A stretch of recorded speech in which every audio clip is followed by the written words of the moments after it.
Assalamu alaikum warahmatullahi wabarakatuh. Acha ji, I've got a few questions regarding Tarawih Salah, regarding fasting, or regarding this month. I've just come back from my Jummah. Already I was in a masjid. But at the moment at Jummah time, we are just talking about Zakat Masail. That's it. I'm not taking any Masail, whatever they're coming through emails. Inshallah, once I finish all those subjects, then I will take all those Masail. So, the first question is that can someone do Sahri the night before and go to sleep and not wake up for Sahri? So some people, they work early in the morning. They say if we wake up at the Sahri time, then we eat, and then we read namaz, then we go to sleep, it wastes a lot of time. Can we read our Isha namaz and after that we eat food as a sahur? Now what is sahur? Sahur is basically the food which you eat for Sahri for the next day roza, so it gives you strength. That's what we call sahur food. So you can do Sahri anytime after, once you open your roza, Maghrib time. After that, you're at Isha Namaz, let's say, and after that, whenever you eat, 9 p.m., 10 p.m., 11 p.m., or 12 p.m., whenever a night time you eat food with the intention of Sahri, and then you go to sleep, and then you don't wake up for Sahri. Yeah, as long as you wake up before Fajr time and you read your Fajr, then that Sahri will be counted as the Sahri, and you will get barakah of Sahri food, inshallah. So next question. Why? So next question is that, Assalamu alaikum Imam Sahab, are we allowed to use nicotine patches during our fast? Yes, you can use nicotine patches during your fast. Patches is just gonna patch on your skin. That's all it is. Plus, even though if it's got some medicine or whatever and it's absorbing into skin, it's just like when you have some wound on your body and then you just put the plaster on and it's healing your wound. What is healing your wound? That medicine absorbing by skin and is healing your wound. Same goes here as well. It's only going in your skin and healing or whatever it's doing, but it's not going into your digestive system. So you can use nicotine patches whilst fasting. Right. So next question is, I've got a few questions, Imam Sahab, regarding Tarawih. So there are a few questions. If your wudu breaks midway during Tarawih and you leave to do wudu, do you have to repeat them 2 rakats afterwards? So you are reading Tarawih, you broke your wudu. Then you, of course, you leave straight away. You go and do wudu. If you come back and Imam Sahib is still reading the same 2 rakat, you join Imam Sahib, like second rakat you join Imam Sahib. So read the second rakat with Imam Sahib, read the rakat, and then whatever missed, you can stand up and read your rest of the rakat, whatever you missed. And if you came back and the Imam Sahib finished those 2 rakat, that's fine, that's okay. You join Imam Sahib, whatever the next rakat he has, already started, you join Imam Sahib, and then after once Imam Sahib finished the full rakat Tarawih, then you can make up those 2 rakat what you missed before because you broke your wudu. So yes, you have to make up those 2 rakat. Why? Because you broke your wudu. So Tarawih is gone. The rakat is gone. You can go do wudu and come back, and later on you can make up those 2 Tarawih either in masjid, or you can come home and you can make up those 2 rakat. That's fine. Also, if you join in the second rakat, do you have to stand up and read the last rakat like normal? Yes, of course. You just stand up and you read the last rakat just normal. So you join Imam Sahib in second rakat, and then your first rakat is missed. First rakat you just stand up and read normal, Alhamdulillah, and then any surah with that, Inna A'tainaka al-Kawthar and something, and then you can join that. Another question about witr. If Imam goes into Raku and you have not finished Dua Qanut, do you finish before going into Raku or follow Imam? So this question is that you're reading Dua Qanut whilst doing witr. Because of course in Ramadan they do witr Jama'at. So you reading Dua Qanut. Imam Sahib has already finished Dua Qanut. Now he has gone in Raku. Do you have to follow Imam Sahib going in Raku, or do you just finish your Dua Qanut? No. That is not the ruling with Dua Qanut. Duas, any dua. Duas are just sunnah. So you, if Imam Sahib goes in Raku, you just follow Imam. No matter how much Dua Qanut you read. Allahumma inna nasta'inaka wa nastaghfiruka wa nu'minu bika wa natawakkalu alayka wa nusni alayka al-khair. You read that much, Imam Sahib went in Raku, you follow Imam Sahib, go in Raku. You don't have to finish full Dua Qanut. I'll tell you. So next question is that, Salam Imam Sahib, does swimming break your fast? I have heard it does, but I have also heard it doesn't, unless if the water goes in your mouth. So you went for swimming. If water goes in your mouth and gone down your throat, of course it will break your fast. Why do you want to take risk? If you swimming, water definitely goes in your mouth. You are in water.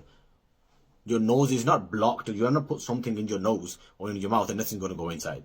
Of course, something's going to go inside. Why you want to take a risk anyway in the month of Ramadan? It's definitely going to go in your mouth. It's definitely going to go in your nose.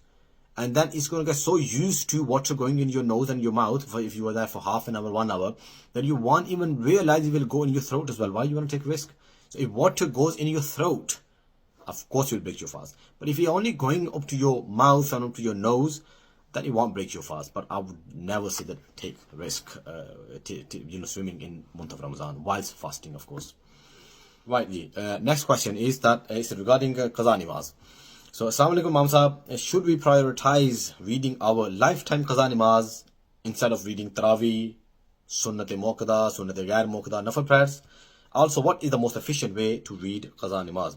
So, Hazrat Sahab is asking that shall we leave Tarawih namaz, all the Sunnah namaz, all the Nawafil namaz, and read our qaza namaz instead of reading all this?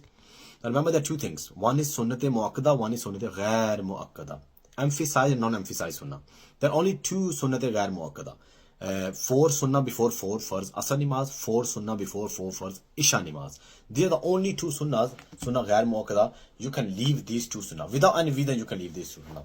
And all the other Nawafil namaz as well, Nafil namaz. Like, you don't have to read Nafil. That's why it calls Nafil. Nafil basically optional.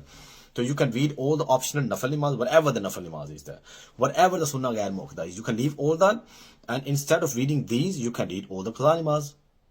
But when it comes to Sunnat-e Muakkada, you have to read Sunnat-e Muakkada. You cannot read qaza namaz instead of Sunnat-e Muakkada by leaving Sunnat-e Muakkada. Tarawih is Sunnat-e Muakkada. You have to read Tarawih. Tarawih is not Sunnat-e Ghair Muakkada. You have to read Tarawih, it is Sunnat-e Muakkada. And that's all the Sunnahs, all daily prayers, what we read, other than those two Sunnah, what I've mentioned. 4 Sunnah before 4 Farz Asr namaz, 4 Sunnah before 4 Farz Isha namaz. Rest, all the Sunnahs are Muakkada. You cannot leave those Sunnahs. And Tarawih is Sunnat-e Muakkada. You cannot leave Tarawih as well. You have to read. And he said also, what is the most efficient way to read qaza namaz?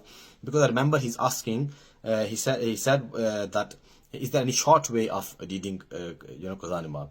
There is no short way, but what you can do is leave all the Sunnah actions from your, this namaz, from qaza namaz, or any namaz. Any namaz, they have 3 actions inside the namaz: Farz, Wajib, and Sunnah.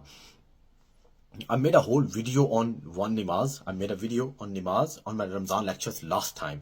And I went through whole namaz and I was mentioning what is Farz, what is Wajib, and what is Sunnah. So you can leave Sunnah Amal in your namaz, and you have to do all the Wajibat and Faraiz. What is Sunnah?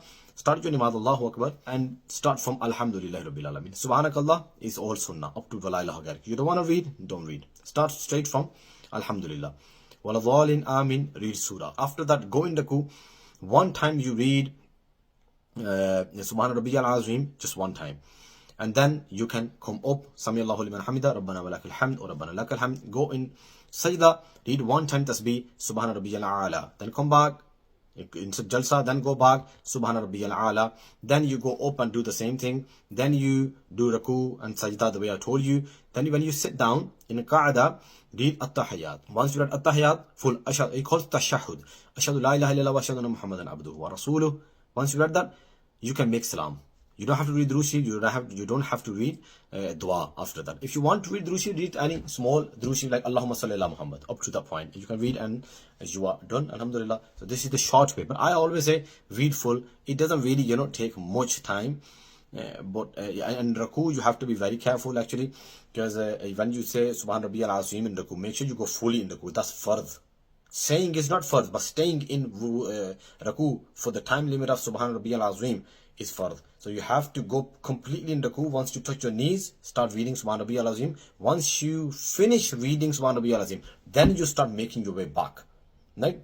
Not like Subhana Rabbiyal Azim. No, that's not. Fully you go. Same go in Sajda. Once you have completely touched all limbs in Sajda, then you read Subhana Rabbiyal A'la. Once you finish reading Subhana Rabbiyal A'la, then you come back. Because staying in Sajda for time limit of Subhana Rabbiyal A'la, that is Fard. I think I've covered all these questions. Why I'm doing it here, as I mentioned before, that at the Jummah time at the moment, I'm just going on and on and on with all the masail of Tarawih, Farz, Namaz, and not Farz, the Tarawih, and all those Zakat masala at the moment I've just done today. I just came home today now, and I'm just answering all the questions or whatever that regarding fasting, Tarawih, or regarding this month, whatever people have asked me. Jazakallah khair, Assalamu alaikum wa rahmatullahi wa barakatuh, and keep me in your du'as. Assalamu alaikum.